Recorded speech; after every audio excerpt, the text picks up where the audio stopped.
Hello students, welcome back to my channel. Today I'm going to give you 8 latest defense updates. Number 1, Indian Army leans towards 155 mm artillery. The Indian Army has recently decided to drop plans for procuring more ultra-light howitzers like the M777 or any local offerings from the towed gun systems, instead opting to focus on the acquisition of 155 by 52 caliber artillery guns.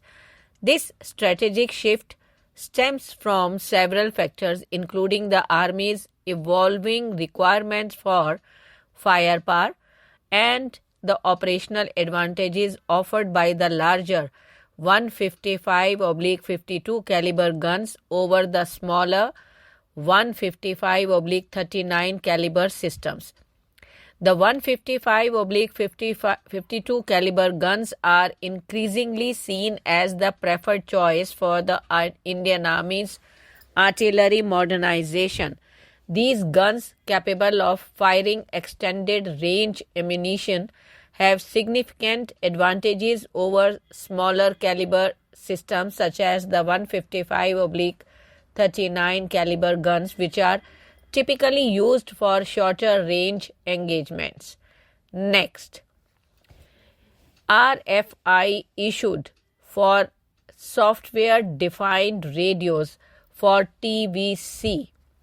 The Indian Army under the Ministry of Defence has released a request for information to procure approximately 5,000 to 10,000 software-defined radios, that is SDR, for vehicular applications. The new communication system aims to enhance tactical vehicular radio communication across a wide range of military vehicles, providing reliable and resilient communication capabilities essential for modern warfare.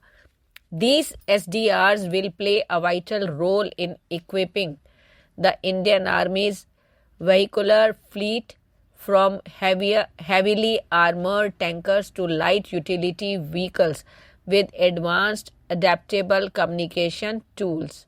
Next, DRDO's former chief claims LRHM, that is long range hypersonic missile, is hybrid missile. Dr. G. Satish Reddy, scientific advisor to Raksha Mantri and former chairman of DRDO, has hailed India's groundbreaking achievement in developing and testing its first long-range hypersonic missile. Speaking on the sidelines of a defense event, Dr. Reddy revealed critical insights into the cutting-edge weapon system, describing it as a game changer in global missile technology. He clarified that the missile tested successfully earlier this month is not a conventional hypersonic cruise missile. Instead, it represents a novel hybrid design that combines the characteristics of both ballistic and cruise missiles. The missile is launched like a ballistic missile and then transitions to cruise mode. No one in the world has it, he emphasized.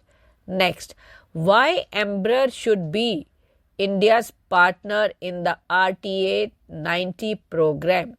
Comment. India's RTA-90, that is Regional Transport Aircraft Program, envisioned as a domestically developed 90-seater regional aircraft, represents a critical step towards self-reliance in the aviation sector. However, the development of such a platform requires expertise in design, manufacturing, and certification process, areas where India's civil aviation industry is still maturing.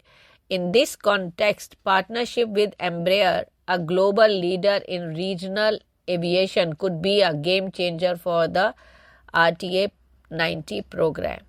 Next, Indian drone company alleges copyright infringement by Chinese entities.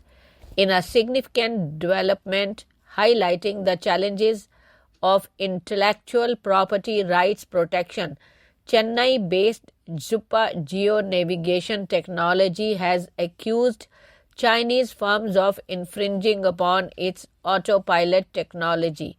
The company has urged the Indian government to act against imports from these Chinese entities to safeguard domestic innovation.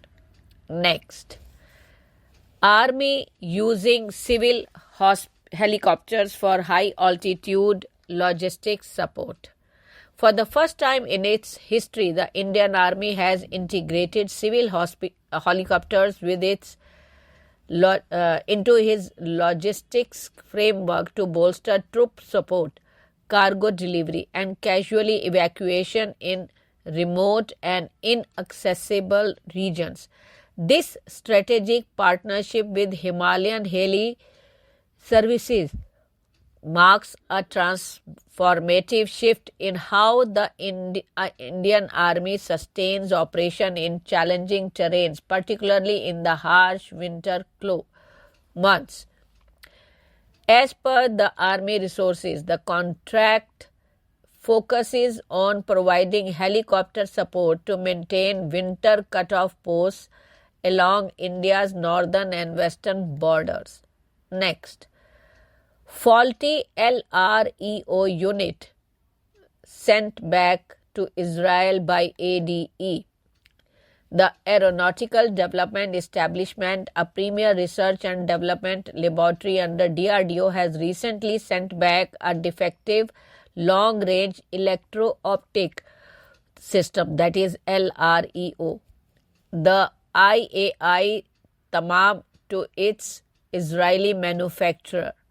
This decision was taken after the unit encountered technical difficulties during flight trials.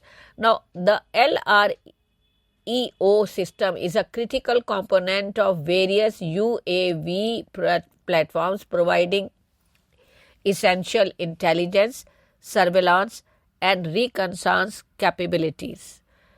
The unit's malfunction has temporarily impacted the operational readiness of these platforms. Next,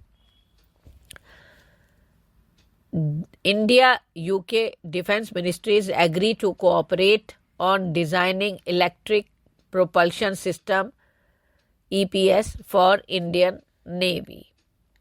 A statement of intent on cooperation on design and development of electric propulsion systems for the Indian Navy was signed between Ministry of Defence of India and UK in Portsmouth on November 28th. The signing was part of the third joint working group meeting of Electric Propulsion Capability Partnership, symbolizing the commitment to promote indigenous development of niche technologies.